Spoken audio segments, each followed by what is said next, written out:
Hi, നമുക്കിന്ന് coconut pepper chicken roast ഉണ്ടാക്കാം അല്ലേ. അതിലേക്കായിട്ട് ചട്ടി അടുപ്പത്ത് വെച്ചിട്ട് വെളിച്ചെണ്ണ ഒഴിച്ച് തേങ്ങ നന്നായിട്ടൊന്ന് മൂപ്പിച്ചെടുത്തു. അതിനുശേഷം വെളുത്തുള്ളി, അതിനുശേഷം ഇഞ്ചി. നമ്മൾ ഈ വെളുത്തുള്ളിയും ഇഞ്ചിയൊക്കെ ചതച്ചെടുക്കണ്ട, അരിഞ്ഞു തന്നെ എടുക്കുന്നതാണ് ടേസ്റ്റ് കേട്ടോ.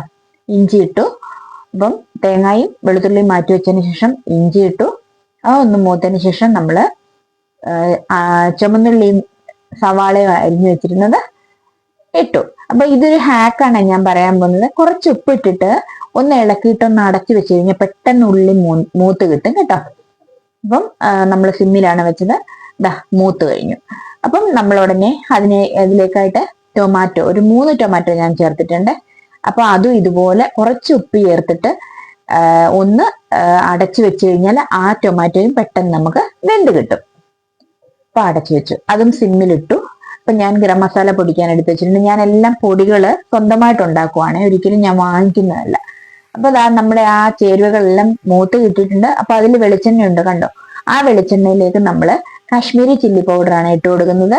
ഒരു 3 table spoon Kashmiri chilli powder ഞാൻ ഇട്ടു. കാരണം കളറിന് വേണ്ടിയിട്ടാണ്, എരിവ് കുറവാണ്.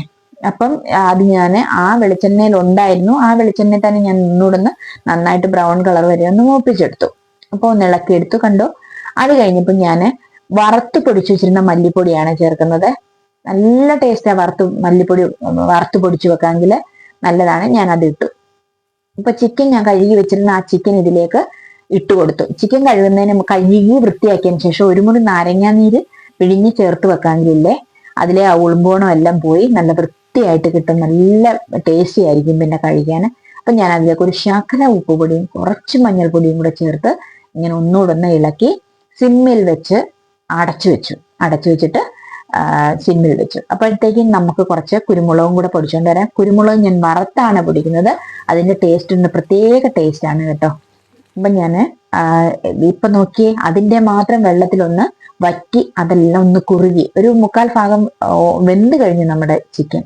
അപ്പൊ ഞാൻ കുറച്ച് തിളച്ച വെള്ളം, അതായത് ഞാൻ വെള്ളം തിളപ്പിച്ചു വെച്ചിരുന്നു. അപ്പൊ ആ തിളച്ച വെള്ളം ഒഴിച്ചു, കുറച്ച് വെള്ളം ഒഴിച്ചു, അത് പരപരാന്ന് ആക്കി ഞാൻ ഒന്നുകൂടെ ഒന്ന് ഇളക്കി. അപ്പം ഇത് ഗരം മസാല, ഇത് കുരുമുളക് പൊടി.